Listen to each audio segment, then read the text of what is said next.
Today is Sunday, January 9th. We are going to have some ham and cheese sliders. I pulled the rolls out of the freezer.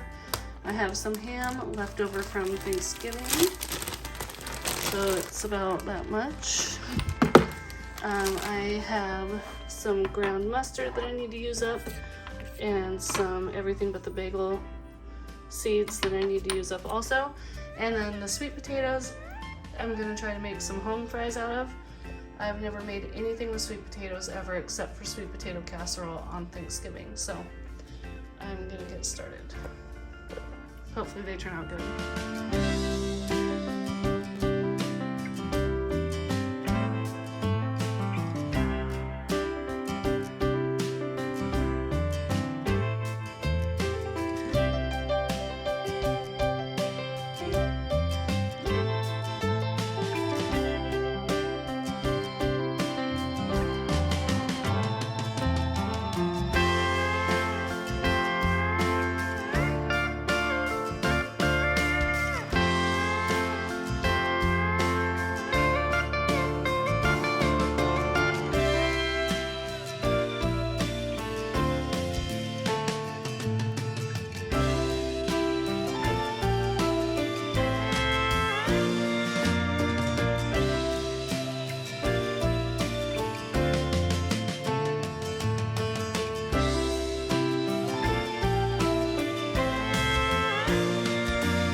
Okay, so this is what the sliders are looking like so far.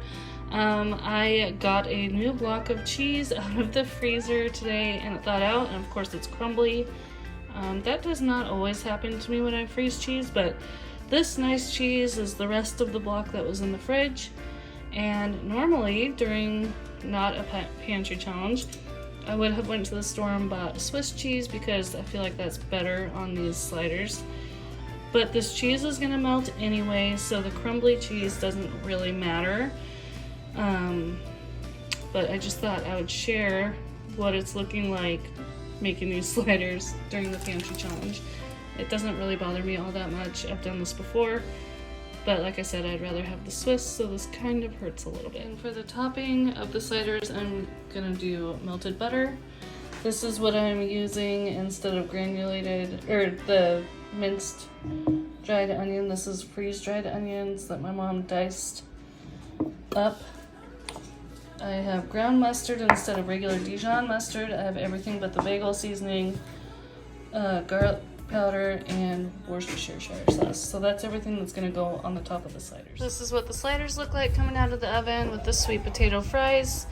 These turned out really delicious. In the future, I'll probably cook them at a higher temperature so they get kind of crispy, but they're really good and I'll make those again. So the sliders, and I have a bag of Lay's potato chips on the table because some people don't like sweet potatoes. That's what's for dinner today. On Monday night, we had a fried Spam and potato hash. I just started by cubing up the russet, I started by peeling and cubing up the russet and sweet potatoes. As you can see, some of my russet potatoes were starting to sprout where I keep them, so I was happy to be using both of these potatoes up. And then I dice up an onion. The chickens are super happy to get all these scraps, by the way. They love it when I have scraps to give them in the morning. They get kind of mad at me when I go out there without any scraps.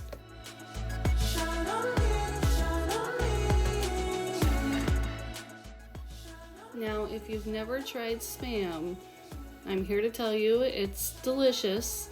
I can feed our family of 6 out of 1 can of Spam, like this, if I cube it up nice and small. Spam, in my opinion, is best crispy. So you fry it up and get it nice and toasty brown, and you can fry it like a sausage patty if you leave it in like a strip, like how I'm starting out there. Or you can fry it in dices like this. In my opinion, it's delicious anyway, as long as you fry it until it's crispy. If I fry it until it's not as crispy, you get more of the extra fatty flavor, and that's not my favorite. But Spam is a favorite in our family. If we don't have bacon, we usually go to Spam.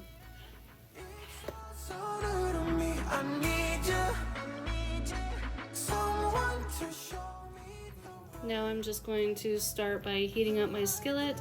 I did not put any extra grease in the pan at this point because Spam is usually very fatty. You can render out a lot of grease from your Spam.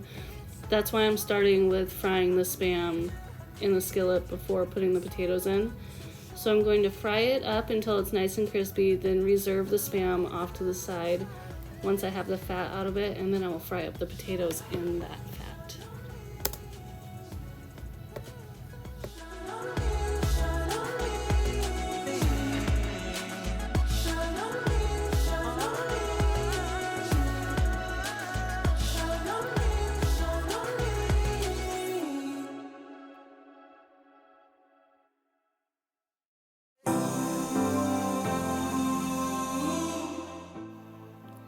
Right here, I just added some more bacon grease from my little canister on the counter because for some reason the Spam did not produce enough fat. I don't know what was going on with this can. It was a little short on the fat. But you ain't gazing on someone in denial, 'cause you want dollar bills right now, but you gotta work real hard. I know you want it to be easy, so let your guard down. And I just continued to fry up this hash until it was completely cooked through. Added the Spam back in, and this is what it looked like with some fresh eggs from the hens. And then I baked up 3 loaves of sourdough bread. Here for dinner, I opened up 2 home canned jars of vegetables, one of green beans and chicken broth, and then one jar had potatoes, carrots, and onions, I believe. So I just used the shake and bake that I had in the cupboard for the pork chops. I only had a half a package of pork chop coating mix, and then so I substituted some of the chicken in, and then also made the suddenly salad, which is a huge hit in our family. If your kids like any sort of pasta, they will probably love this. The next day was Wednesday. I decided to make $1 million spaghetti. If you want the recipe, you can go on Pinterest and type in $1 million spaghetti and find it, or take a screenshot of this recipe, but I could not find the specific one on Pinterest when I looked for it. So with the $1 million spaghetti, I'm also going to make a side of corn. But for the pasta, you mix together cottage cheese, sour cream, and cream cheese, and that will be the middle layer. You're going to cook up some spaghetti sauce with ground beef and mix that in with your noodles. And then you will layer the noodles and sauce with the cheese mixture, and then another layer of noodles, and then bake it for a while, and it is pretty good. Not our favorite, but it's okay. This is what it came out looking like. We did have pickles on the side because my kids love pickles. And then after this, there was no more pickles left in the jar, so they had me make pickle popsicles. Do your kids ever do this? Let me know down in the comments, but my kids love pickle juice. Tonight for dinner is ham, green beans, and potatoes with some salt and pepper. So this is the frozen bag of ham out of the freezer, the rest of the potatoes that I had bought from the store, and 2 cans of green beans and 1 onion. For tonight for dinner, it is Friday, January 14th.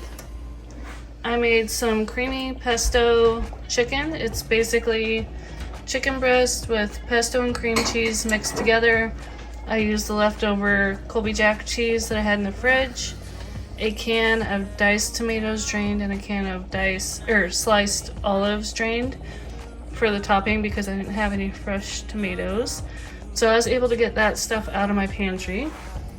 one of the north sides, or it's actually 2 pouches, but that came out of the pantry. That's stuff that I don't usually make. And then back here we have 1 pint of the ranch beans from the recipe from Whippoorwill Holler that I said I would follow for my canning goals, and I did, and I had 1 jar that did not seal, so we're gonna give those a try tonight with dinner to see if we like it, because I've never even canned anything like this before. So here's the finished product though. I got 8 pints. 9 pints is what it makes, but 8 pints is what I got. So there you go. That's what's for dinner tonight. And that's going to wrap up this week's What's for Dinner from the January Pantry Challenge. Thank you all so much for coming along on this journey with us. We look forward to what next week holds, and I will see you all again in the next video. Thanks, bye.